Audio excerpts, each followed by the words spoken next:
Brilliant, excellent stuff. Okay, so keep up this momentum. The more you can focus on understanding the most crucial concept when it comes to a multi-channel communication strategy, or should I rather say, to effectively deploy a multi-channel communication strategy, is about focused targeting and making sure that the message you're sending to the customer via whatever method it might be is the exact message that the customer needs to hear. So, keeping that in mind, we're going to always look at how we're going to use a multi-channel, or should I rather say how we're going to deploy a multi-channel communication strategy for our existing customers, and then we're going to look at how we're going to use it to effectively engage, connect, create awareness for our future customers. So the first thing, let's have a look at existing customers. So firstly, you'll have effective channels of communication available to ensure that your customer remains engaged and they feel heard. Now, the most important word in that sentence is feel heard. Your customers want to feel heard. Like I said, I keep reminding you about this. Customers leave not because of price or quality or service, but most customers leave because they don't feel appreciated. That is the absolute power of a multi-channel communication strategy. Is it gives you a facility other than face-to-face meetings and maybe the telephone. It gives you a whole lot more ways, methods of staying engaged, staying connected, staying in your customer's face. And I say that with reservation. You want to be in their face when the time is right. You don't want to interrupt, or you don't want to make them feel like, oh, I'm overwhelmed. This person just sends me too much information. So the information must be targeted, specific. It must be exactly what the customer is looking for. And here's the important thing. It's not just about the right information. It's about the right information at the perfect time. So you need to be really on top of your game. Remember, one of the things that we do on a monthly basis, you guessed it, our SWOT analysis. So your SWOT analysis is your input document. Your SWOT analysis is giving you the opportunity to look outward at your market. What's changing in your markets? What's new?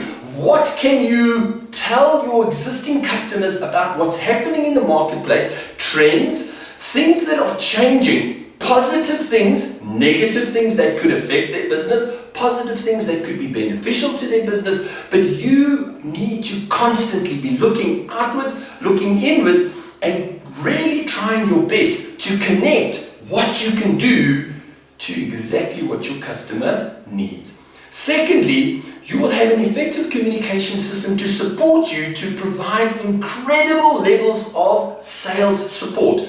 Now, existing customers, like I said, want to feel appreciated, but they also want the right information. So if they need information, they need the right information at the right time.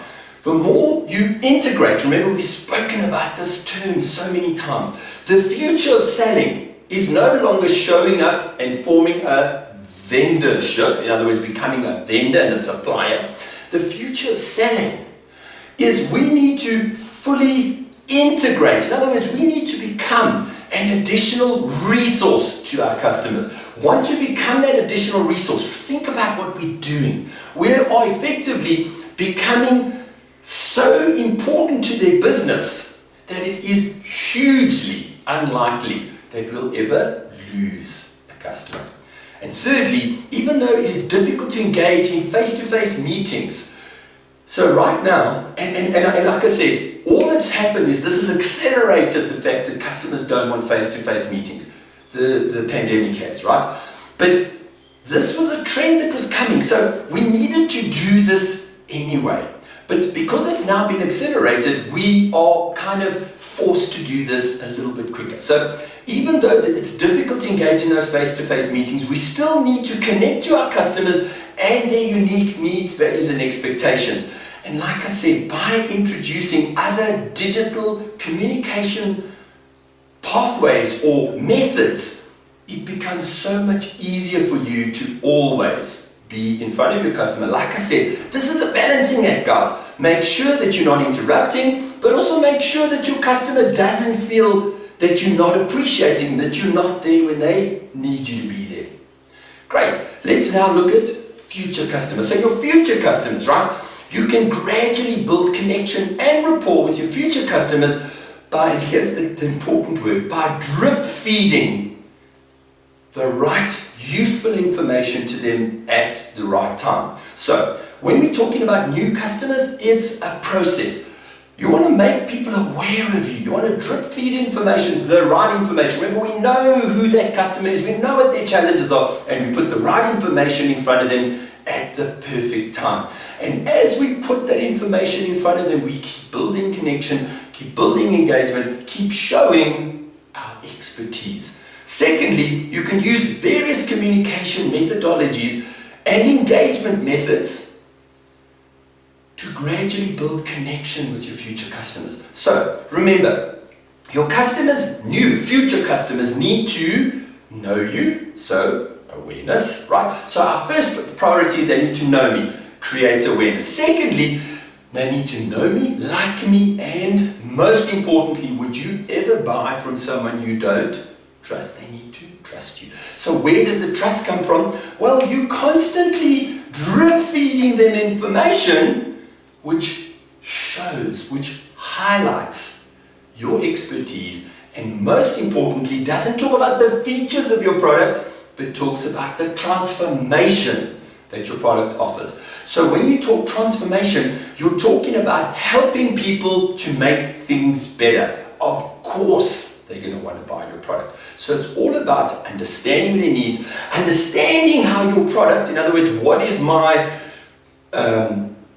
product do? What is my value proposition? And how does my value proposition align with my unique needs, values, and expectations of my tribe? Remember, I've identified my magnificent 50, which are tailored, focused, my perfect customer. 50, why? Because I can focus so much attention on them. I can deploy my multi-channel communication strategy effectively. And thirdly, you can show your future customers how your value proposition is a perfect solution for their unique needs, values, and expectations. So that's the secret. Like I keep saying, the secret in making a multi-channel communication strategy work is not that you've got another gazillion ways of irritating your customer, but the secret to make this work is targeting. So it's about a lot of research, it's about a lot of understanding, it's about a process. So we need to have a plan. We need to know where we're going to start, how we're going to form, or in other words, how we're going to get this customer to become aware of us. Then we've got to understand all the stages in our sales funnel. How are we going to, what information, what sales resources, what support are we going to provide that is going to help our customer to move, to improve, to increase the velocity of the deals through the sales funnel. And that is the most important things. Think about your existing customers. What can you do? What information, what sales resources would they love to get? Research, get to know them. Research, get to know your new customers. Target only a few. Don't think because there's 7.8 billion people on the planet, all 7.8 billion people are customers.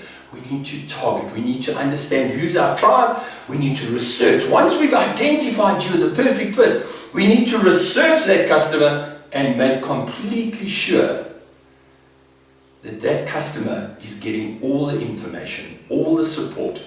We are exhibiting, in other words, we are demonstrating our expertise at every, what should I say, we're demonstrating our expertise with every message, every reason. Every time we send a message, it's with purpose. It's designed to talk to them, to tell them, this is what we've seen as your challenge. This is the undesirable state we've identified. We're not talking features, we're talking transformation. We will help your business transform to a more desirable state because you use our product or service.